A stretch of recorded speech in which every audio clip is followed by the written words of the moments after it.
hakim mengatakan ada 3 DPO. Putusan itu sudah inkrah, sudah final, sudah binding. Artinya apa? Ada 6 versi yang semuanya tiba-tiba kemudian oleh penyidik dikatakan itu semua tidak benar. Yang benar adalah fiktif. Jadi yang mana yang berlaku? Apakah putusan pengadilan yang sudah berkekuatan hukum tetap atau hanya penyidikan dalam kurang lebih 2 minggu oleh penyidik? Ini semua putusannya, ini putusannya ini semua. Di bagian akhir dari putusan itu jelas-jelas disebutkan ada 3 DPO. Di dalam pertimbangan hukum juga ada 3 DPO. Di dalam surat tuntutan ada 3 DPO. Di dalam surat dakwaan ada 3 DPO. Di dalam BAP ada 3 DPO. Keterangan dari 8 terdakwa pun mengatakan ada 3 DPO. Sekarang hanya dalam waktu 2 minggu dirubah dengan mengatakan itu fiktif. Jadi prinsipnya keluarga korban maupun kuasa hukum menolak pernyataan dari penyidik Polda Jabar yang menyatakan bahwa 2 DPO tersebut adalah fiktif.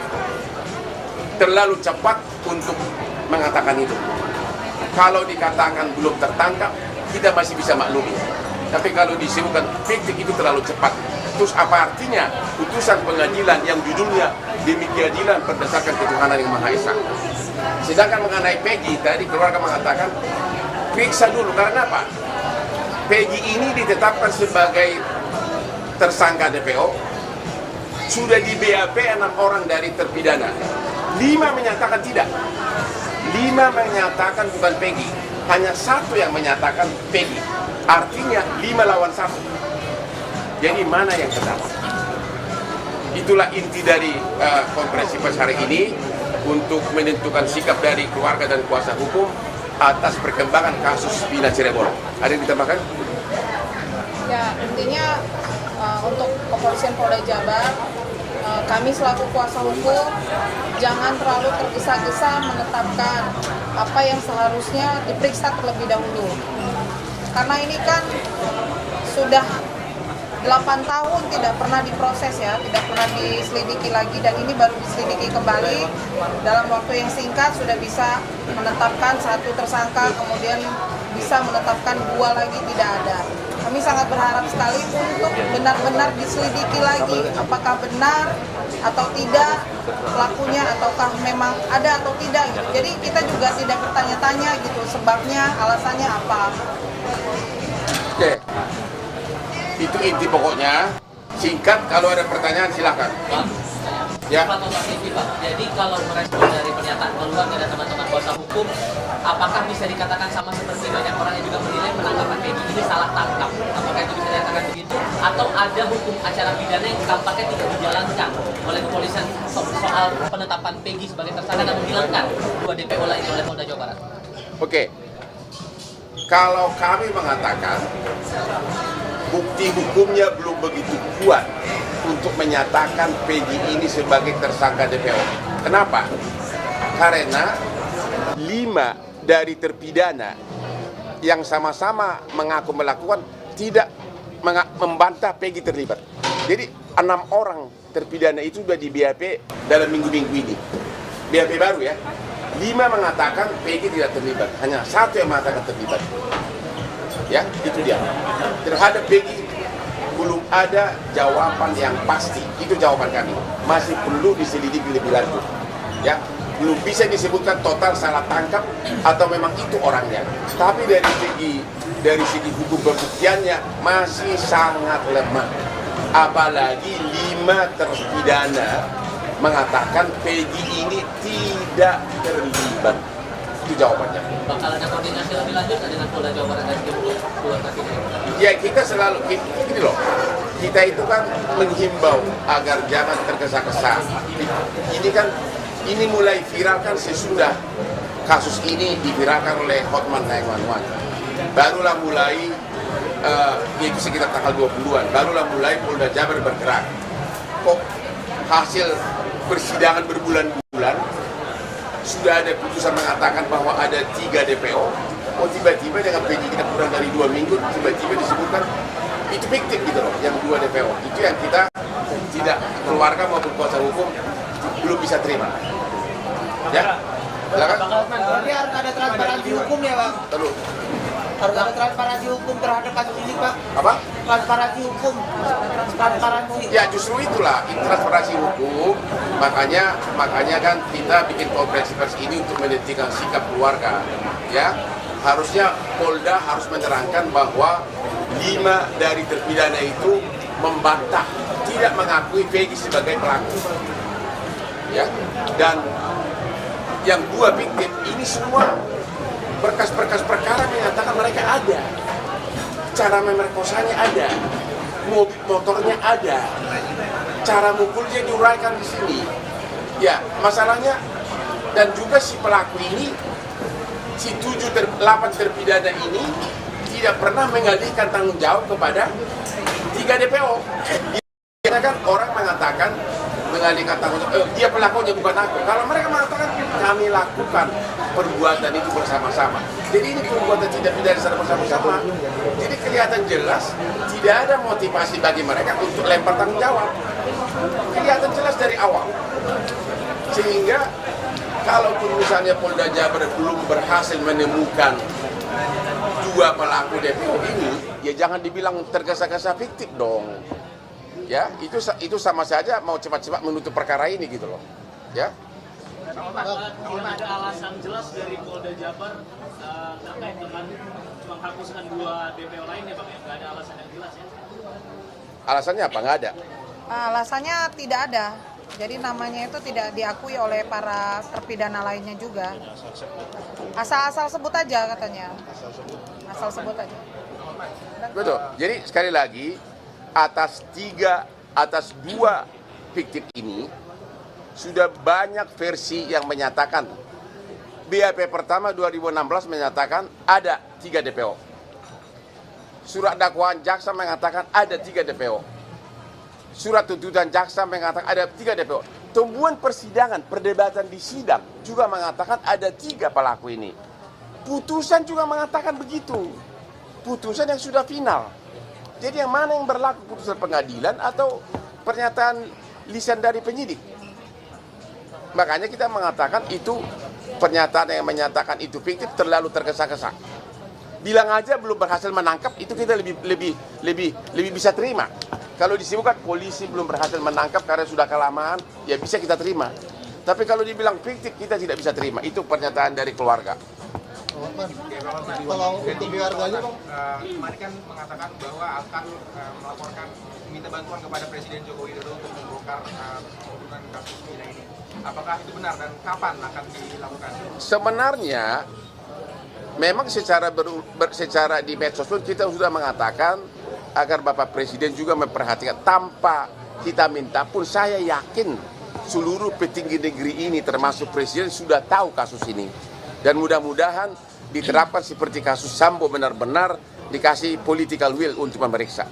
Dan untuk Peggy Setiawan ini kan juga salah tangkap, korban salah tangkap ini akan dibantu juga dengan Bang Hotman atau seperti apa? Kita sekarang ini hanya berpendapat masih meragukan apakah Peggy itu pelaku DPO yang tertangkap. Kita tidak mengatakan 100% bukan, masih meragukan. Karena 5 dari terpidana mengatakan bukan Peggy pelakunya.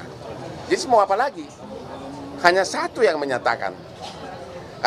Di dalam hukum, apabila ada hal-hal yang tidak jelas, apabila ada kekaburan, apabila ada ketidakjelasan, dalam prinsip hukum adalah harus dibebaskan orang yang belum pasti bersalah. Ya, kalau masih ada keraguan-raguan, nggak boleh langsung divonis. Ya. Linda seperti apa, Bang? Apa? Munculan Linda sendiri. Kenapa? Setelah munculnya Linda, apakah Nggak, kalau Linda itu kan bukan saksi hukum. Dia itu kan hanya kerasukan. Kerasupan ya? Iya, Sama tepat. kerasukan. Jadi tidak bisa dipakai sebagai saksi yang diakui oleh undang-undang. Mungkin hanya sekedar petunjuk, tapi bukan saksi. Karena orang kerasukan mana bisa jadi saksi sih? Di mata hukum kita, belum diakui orang kerasukan itu sebagai saksi, sebagai bukti. Petunjuk boleh, hanya untuk gas boleh. Jadi itu bukan bukti.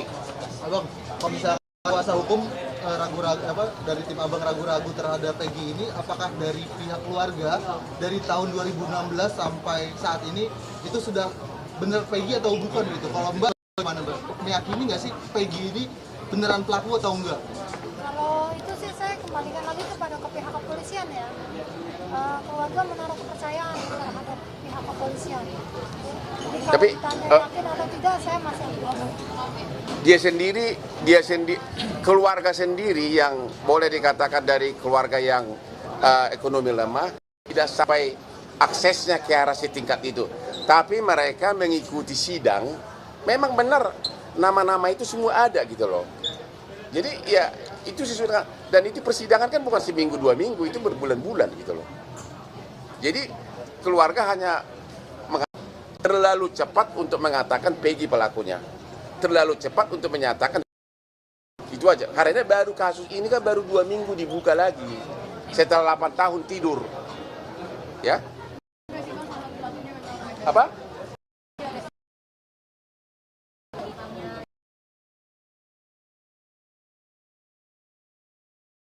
Medsos begitu, tapi kita nggak bisa komentar apapun. Di medsos begitu, tapi kita nggak bisa komentar apapun. Clear Bang, ini maksudnya 5 dari terpidana itu menyatakan itu bukan pelakunya. Maksudnya orang tuh memang Peggy tidak terlibat, Bang. Maksudnya penjelasan seperti apa? Waktu apa? Penjelasan apa? Pelakunya atau bukan? Yang mana? Jadi gini, saudara, Yang 5. untuk diam dulu. Untuk sesudah penyidik, sesudah lagi 6 terpidana di BAP lagi oleh Polda. Ya. 5 lawan 1 suara. 5 suara itu kan kau yang berhubungan dengan Polda. 5 kata itu pelakunya atau bukan itu Peggy? Apa jawabannya? Bukan pelakunya. Bukan pelakunya. Ya. Peggy bukan pelaku, kata 5 terpidana. 1 mengatakan iya, jadi 5 lawan 1. Sementara yang fiktif mengatakan apa? Yang fiktif itu asal sebut aja. Mereka mengatakan asal sebutkan aja dulu. Tapi di BAP semuanya jelas. Motornya apa, siapa bonceng siapa, cara merkosanya apa, diuraikan, dan itu berbulan. Ini benar-benar intinya terlalu prematur. Penyidik Polda Jabar mengatakan itu adalah fiktif. 5 terpidana itu siapa-siapa aja yang bilang kalau dia bukan? Nama kita nggak boleh sebutkan, ya, tapi ada satu yang mengatakan iya. Izin Bang, dari respon kemarin ada satu yang menarik bahwa motor yang digunakan oleh Peggy Setiawan itu sampai sekarang belum ditemukan. Jadi polisi hanya berdasarkan foto dan surat-surat kendaraan yang dimiliki oleh Peggy. Nah, tanggapan Bang Hotman gimana Bang? Kau yang jawab. Bukti sepeda motor. Ya. Itu dari siapa statementnya? Polisi Bang. Ya kalau yang kami ketahui saat itu sepeda motornya sudah disita. 2016. Tahun 2016. Sudah disita. Katanya 2016 motornya sudah disita, tapi nggak tahu di mana sekarang. Iya. Barang bukti sudah nggak ada. Kan barang bukti nggak mungkin udah disita berapa tahun? 7 tahun. Ya? Jadi intinya begini. Dan ibunya ngakuin juga. Apa? Kalau ada motor Peggy disita dan waktu itu digeledah di rumah saat itu di 2016. Ya. Dan motornya diambil dibawa polisi. Kan sudah diakuin sama ibunya Peggy. Tapi motornya itu sudah nggak ada sekarang. Ya. Iya. Makanya saya bilang dalam prinsip hukum, kalau ada keraguan-raguan, maka seseorang tidak bisa dipidana. Kalau buktinya tidak lengkap, maka belum bisa ditangkap siapa pelakunya DPO ini, termasuk terhadap Peggy. Demikian juga, kalau belum pasti fiktif, jangan bilang fiktif, kan belum pasti. Sementara putusan pengadilan, judulnya demi keadilan berdasarkan ketuhanan yang Maha Esa, mengatakan ada 3 pelakunya yang DPO, bukan fiktif. Bang, karena ada keraguan-raguan tadi, ditambah juga dengan masih ada pertanyaan juga di publik soal proses hukum ini, terutama penetapan Peggy sebagai tersangka. Dari pihak keluarga Vina, apakah akan ada upaya untuk bertanya, berkoordinasi ke Propam Polda Jabar untuk mengusut proses penyelidikan Justru konferensi pers ini kami lakukan agar semua pihak aparat institusi terkait melaksanakan kewenangan masing-masing, termasuk Propam, termasuk Bapak Presiden.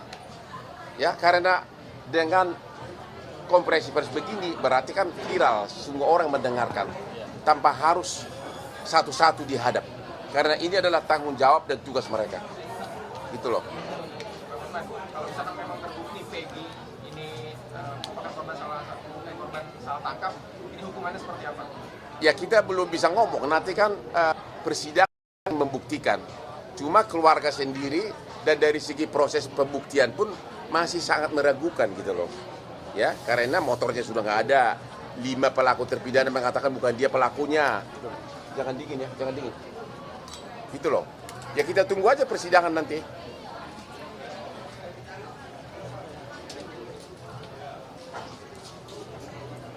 Apalagi pertanyaannya?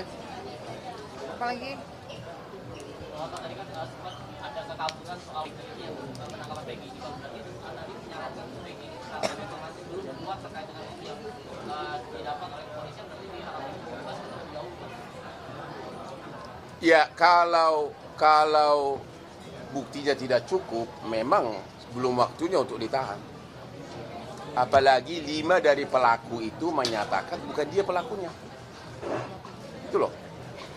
Dan saya belum yakin ada saksi yang memihak langsung dia melakukan itu. Selain hanya 1 orang itu yang mengaku. Gitu. Jadi intinya buktinya masih ragu-ragu. Buktinya masih ragu-ragu. AF dan Dede juga mengakui, Pak. Apanya? Yang mengatakan Peggy pelakunya. Ya, AF dan mereka kita belum lihat BAP-nya kan? Iya, belum. Ya, ada saksi lain katanya AF dan Dede. Dede yang mengatakan Peggy, tapi kita belum tahu detail punya kesaksian gimana, apakah dia lihat tidak. Ya. Ya, jadi tujuan konferensi pers hari ini adalah agar publik tahu dan kuasa hukum. Peggy adalah pelaku DPO dan terlalu terburu-buru untuk pelaku DPO itu adalah fiktif. Sementara penyidikan baru kurang lebih dari 2 minggu penyidikan ulang, persidangan sudah berlangsung lama dan semuanya menyatakan ada 3 pelaku DPO.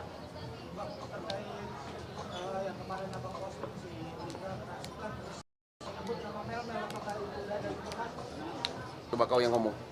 Yang dengar kemarin si Linda datang ke Jakarta karena memang dia mau diperiksa kan. Dulu dengan tim kuasa hukum ketemu apartemen dia tanggal berapa? Hari Sabtu. Tanggal berapa itu? Itu kurang lebih tanggal 19 sana. Hah? Tanggal 19 atau tanggal 20? 25. Kok bisa kerasukan lagi? Itu saya. Ada di Instagram saya tuh, saya posting. Nah, 25 Mei. Kerasukan lagi masuk.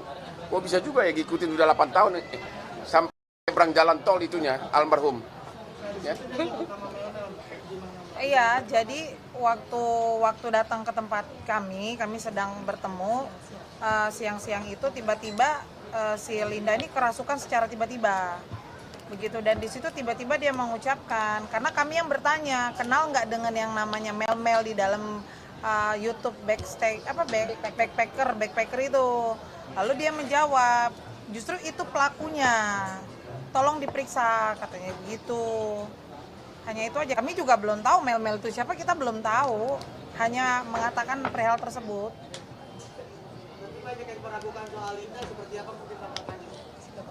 Kalau meragukan ya sah-sah saja kan. Itu kan kita hadirkan karena memang Linda saat itu yang kerasukan dan dia dimintain keterangan. Jadi sah-sah aja, kalau orang tidak percaya silahkan aja. Intinya Linda sudah kooperatif untuk memberikan keterangan. Yang pasti Linda bukan saksi yang sah di mata hukum karena kesaksiannya hanya berdasarkan kerasukan, bukan melihat fakta kejadian. Ya, itu bukan saksi yang sah. Sebagai petunjuk boleh-boleh saja. Dan katanya menurut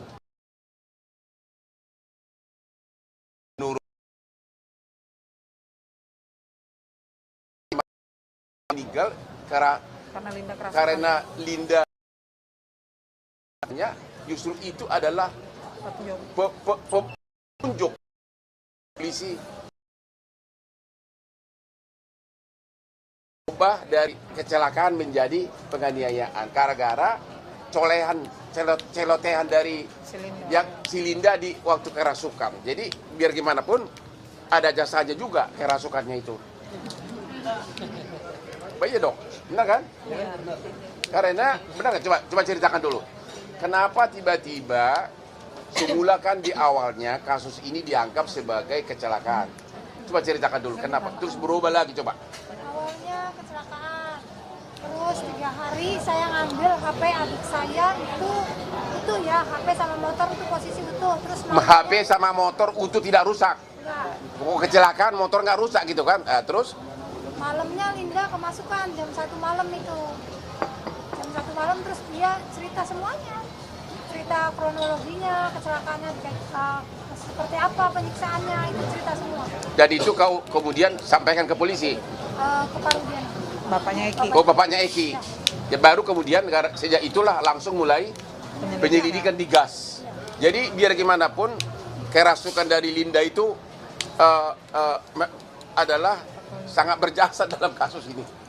Ya, yang saya agak sedikit pertanyakan besar-besaran adalah saya sudah berulang-ulang posting di IG kepada bapaknya Eki ya, Eki, bapaknya Eki yang almarhum yang laki yang meninggal, yang bapaknya adalah Kapolsek. Boleh nggak kami komunikasi dengan Pak Rudi agar kita, karena bapaknya dari awal ikut menyelidiki kasus ini, tapi sampai hari ini bapaknya tidak mau komunikasi dengan kita. Padahal tujuan kita kan untuk menangkap 3 DPO ini. Ada apa? Hanya Pak Rudi yang bisa jawab. Ini kan kepentingan anaknya kandungnya, bukan kepentingan kami. Ya, almarhum maksudnya. Ya. Ada lagi? Tim kuasa hukum sampai mendatangi atau hanya menghubungi via... Sudah saya posting di Instagram, sudah dapat nomor IG-nya Pak Rudi, saya udah chat tapi nggak dibalas. Dan namanya juga Instagram Hotman, pasti sampai orang di hutan Irian Barat pun buka. Apakah sudah ada tim kuasa hukum yang mendatangi Pak Rudiana? Boro-boro dia nggak mau chat aja nggak mau jawab, bagaimana bisa kita mendatangi? Nomornya kita udah dapat, nomor WA-nya, ya. Dipastikan belum direspon ya Bang ya, bukan tidak mau ya Bang ya? Ya kita nggak tahu tidak mau atau belum. Kalau dan atas keluhan saya kenapa kamu tidak mau rekomen, sudah jutaan orang juga memberikan komen, berarti pesan itu udah nyampe. Nggak mungkin nggak nyampe. Karena sudah jutaan, hampir semua orang Cirebon juga mempertanyakan kenapa bapaknya tidak mau berkomunikasi dengan kita. Rakyat Indonesia juga banyak benar yang komentar, ada apa Pak Rudi, kenapa? Dia pasti udah dengar dong. Ya. Ada lagi? Oke, yang terakhir ada satu di sini, mana yang Bu Ayu. mana anak ada ini yang dituduh anak bupati wakil bupati Cirebon. Ini istri wakil bupatinya ada nih. Ya. Mana Bu Ayu nih? Mana? Kau berdiri aja Putri. Mana anaknya satu lagi yang mirip itu? Dani. Anaknya. Mirip nama Bang, jangan mirip muka. Ya, ini si Dani nih. Hah? Siapa namamu? Sama satu lagi yang sekarang yang lagi naik daun. Oke. Jadi Yang lain mundur dulu, yang lain mundur. dulu kan sempat viral gara-gara banyak komentar-komentar di medsos bahwa katanya keluarga bupati, mantan bupati Cirebon terlibat. Saya memberikan komentar, paling gampang kok untuk mengetahui apakah itu keluarga DPO. Saya katakan cari jejak digitalnya, karena dalam sejarah kriminal di dunia, apalagi di Indonesia, pelaku DPO selalu kembali atau menghubungi keluarganya. Makanya waktu itu saya mengatakan, kalau memang ada kecurigaan terhadap mantan bupati, periksa dia punya medsosnya. Saya nggak mengatakan bahwa keluarga bupatinya terlibat. Ternyata inilah Ibu Ayu yang baru selesai sebagai wakil bupati Cirebon. Kapan berakhir? Tanggal 17 Mei 2024. Mei. Ini anaknya yang dicurigai. Siapa namanya? Siap Ramadhani. Ramadhani. Ada waktu kejadian dia umur kamu berapa sekarang? 11 tahun. Sekarang berapa? 20. Pada waktu kejadian dia masih umur 11 tahun. Jadi nggak mungkin pelakunya. Terus apa lagi? Katanya abang kamu coba jelaskanlah Bu. Jadi saya punya putra dan putri 4. Ya. Yang pertama ini namanya Satria Robi Saputra, kelahiran tahun 97. Yang kedua Sela Safira Amalia, kelahiran tahun 1999. Dan yang ketiga kelahiran Resa Primahanjaya, kelahiran tahun 2000. Dan yang keempat ini adalah Ramadhani, kelahiran tahun 2004. Yang dituduhkan adalah ini Ramadhani. Yang pada saat kejadian Usianya masih 11 tahun, sekolah kelas 5 SD ya. Karena kita sudah klarifikasi di TV swasta, TV One ya. Kemudian beralih lagi karena tidak terbukti, beralih lagi kepada kakaknya. Yang pertama Satria Robi gitu ya. Kemudian Satria Robi juga kita sudah beberapa kali klarifikasi juga ada di Wikipedia ya. Nah di situ dinyatakan bahwa saya mempunyai anak 4, anak 5. Yang terakhir ini adalah yang namanya Peggy Setiawan, seperti itu. Jadi ditambahkan. Jadi memang situasinya membuat nyaman, kita kena sanksi sosial juga di lingkungan tidak nyaman. Ya mohon kepada semua masyarakat ya untuk tidak memberikan statement yang pemberitaan yang hoax ya, karena berdampak sekali kepada anak saya ya secara psikologis ya. Karena saya sampaikan. Ada pertanyaan terhadap Wakil Bupati ini, mantan Wakil Bupati? Dampaknya separah apa sih Bu? Apakah sampai ada dijauhi atau seperti apa? Ya, dampak bullying ini memang sangat dahsyat ya. Anak saya ini ya dijauhi oleh teman-temannya. Jadi ketika kalau di jalan juga banyak orang memandang bahwa anak saya dituduh sebagai pelaku penganiayaan, pembunuhan ya. Kemudian juga di lingkungannya juga ya, di lingkungannya sangat berpengaruh. Jadi memang yang nama bullying ini tidak secara fisik tapi di media sosial juga ini sangat berdampak. Yang saya khawatirkan karena ini memang semuanya fokus kepada Vina, bersimpati kepada Vina, yang saya takut orang karena berlebihan takut terjadi yang tidak kepada anak saya. Ya mudah-mudahan dengan klarifikasi dengan Bang Hotman, dengan para pengacara juga di sini, ini menjadi terang benderang, dan yang saya inginkan juga dari keluarga Vina juga supaya mendapatkan keadilan hukum. Tapi Bu, itu apa motif sehingga tuduhan itu bisa mengarah ke keluarga Ibu, khususnya di Amerika? Nggak tahu. Saya nggak tahu ya. Ini kenapa pemberitaan ini bisa karena memang dari nama ya. Cuma hanya saja memang ada kemiripan nama ya. Tapi sesungguhnya anak saya juga dipanggilnya Rama bukan Dani ya. Begitupun juga Satria Robi Saputra ini ya dipanggilnya Satria gitu loh, bukan Robi gitu. Seperti itu. Sebagai tambahan dari keluarga, kami keluarga besar Ibu Wahyu Ciptaningsih benar-benar bersemangat, benar-benar pengen berharap Vina dapat keadilan. Sehingga apa yang terjadi, yang membawa kakaknya Vina hadir di tempat ini itu adalah Ibu Ayu sendiri. Jadi kami dari Cirebon pagi tadi menjemput terlebih dahulu kakaknya Vina hadir di sini. Jadi kami juga sangat berharap kasus Vina ini cepat terbongkar, terang benderang. Kira-kira seperti itu teman. Masih ada pertanyaan? Sudah? Mantap.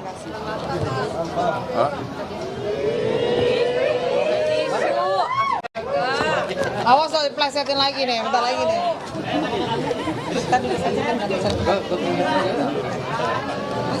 Dia terlalu enggak. Biasa Pak. Aspri saya kan 314. Dia selalu berusaha masuk tapi ya masih belum lolos. Ya. Kira-kira begitu informasinya. Jadi agar kami sebagai kuasa hukum tentu harus menentukan sikap. Yang jelas kami keberatan apabila putusan pengadilan yang sudah inkrah, putusan hakim begitu saja disebutkan bahwa dua pelaku itu adalah fiktif, ya, sehingga menjadi semakin tidak ada kepastian hukum di Indonesia. Demikian, ya. Apalagi udah? Udah. Thank you. If you want foto dong, tolong fotoin dong. Ya beri foto. Nah, Berdiri dulu. Mas, tolong minta fotoin dong. Tolong dong. Yuk, foto dulu yuk. Yuk.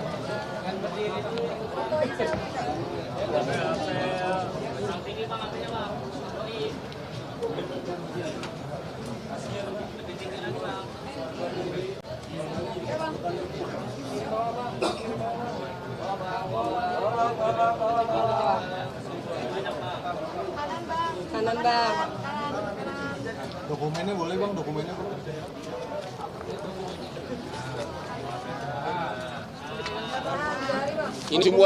Ini semua BAP yang menyatakan ada 3 pelaku DPO dari 7 terpidana.